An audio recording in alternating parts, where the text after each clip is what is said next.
Good morning, my friends. Good morning, my students. And good morning to the world. I am the tutor in Edwards Academy. My name is Edward Wasurum. This morning, I'm going to continue in our series of GARCH modeling system. If you can recall, in my previous video, most importantly, my first video on GARCH system, I gave you too many components or variants of the GARCH system. So this morning I want us to discuss the mathematical formation in Gash modeling system, exponential Gash modeling system, and the threshold Gash modeling system. So this morning we are going to look at it critically. The word Gash, according to what we know in our previous videos, implies the generalized autoregressive conditional heteroscedasticity, and the essence of Gash is to correct the limitation of the GARCH model, which looks like a moving average instead of an autoregressive model. And the GARCH equation is expressed in two forms. We have the mean equation, which is the baseline equation, the autoregressive equation. We have the variance equation, which actually models the error term. So if you look at the two equations we are having here, we have yt is a function of a constant and another independent variable and an error term. Then we also have this other equation, which is expressed as this. This ht could also be the error term. So in the second equation, the error term is the dependent variable, while in the first equation, we have the dependent variable being a function of an independent variable and an error term. The first equation is a normal baseline least square equation. Then in the GARCH system, the whole of this expression is a typical GARCH PQ model, while in the GARCH system, we have the lag value of the conditional variance introduced into the mean equation. If you look at these two equations critically, you observe that in this particular equation, we have another variable that is being introduced. We have this. This is the dependent variable, which is this.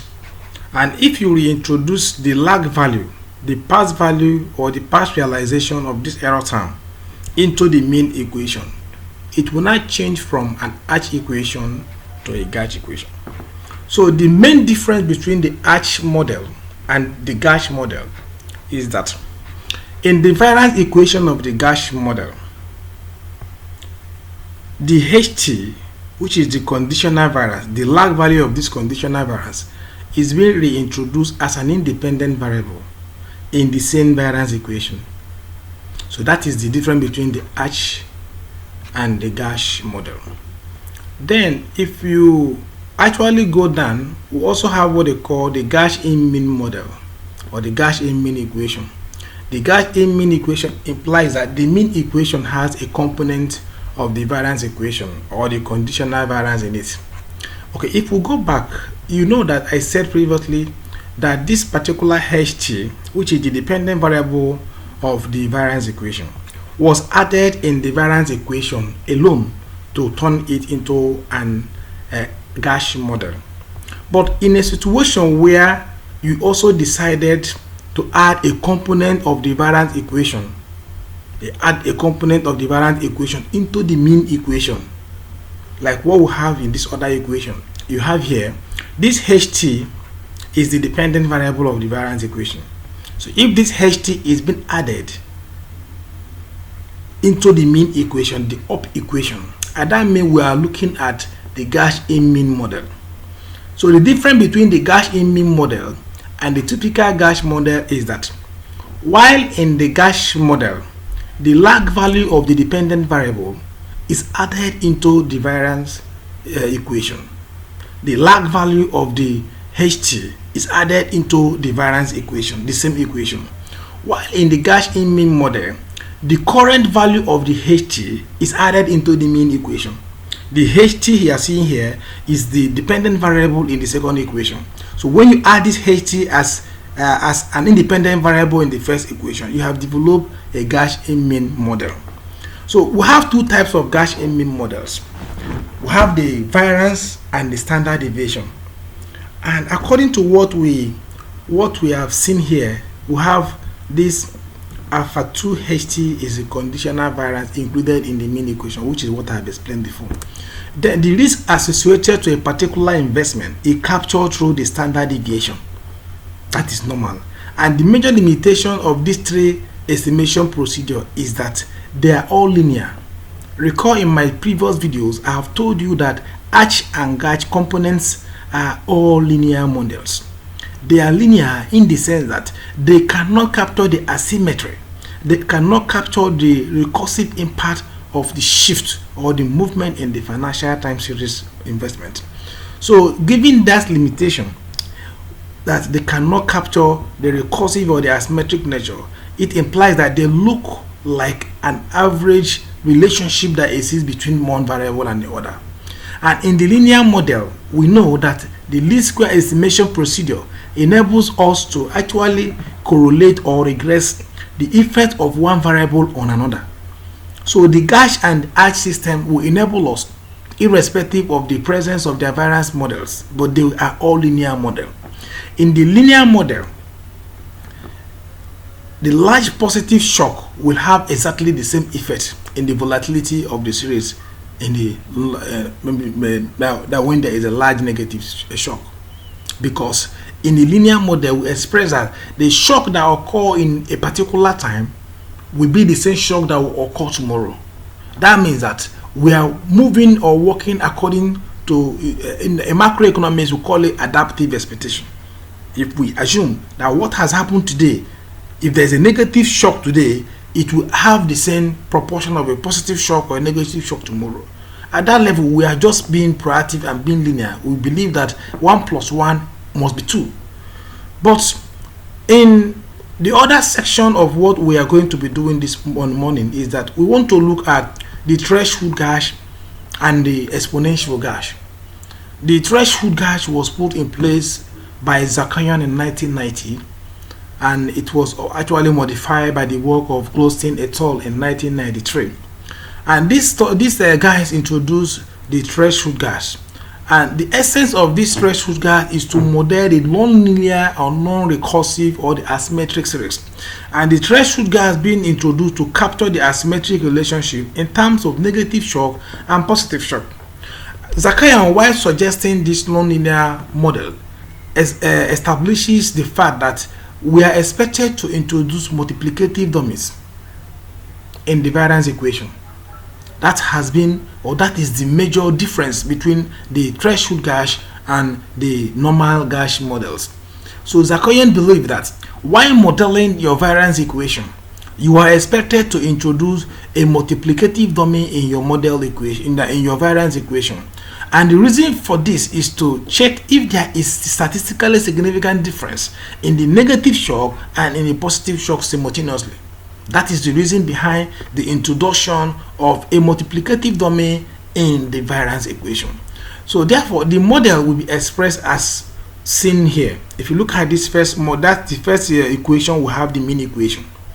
If you look at this mean equation, look at it. This is how the system will look like.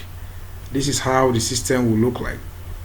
So if you have this equations model like this, we have the multiplicative domain introduced into the mean equation. So if you look at this equation, we have this. This is the dummy. This is the dummy introduced into the mean equation. So basically, this is how we model the TGARCH system. And this particular one, this is the dummy variable introduced into the model. And if you look at it critically, you will now observe that the mean equation is different from the variance equation. So introducing a multiplicative dummy into the mean equation changes the expression. But the word dummy in macroeconometrics are dichotomous variables. They are dichotomous variables in the sense that they have two values. dummy could be negative and dummy could be positive. So most of the time dummies are used for qualitative research where the researcher will not be able to get a quantitative information that will represent the variables they are working with. As such, they will not adopt or decide to use the dummy variable framework to be able to move on. So aside that, we have the exponential GARCH, which was put in place by Nelson in 1991. Nelson in 1991 introduced the exponential GARCH, and the essence of the exponential GARCH is to test the asymmetric effect. And here the asymmetric term is called the leverage effect. And a leverage effect occurs if the asymmetric parameter is statistically significant and negative.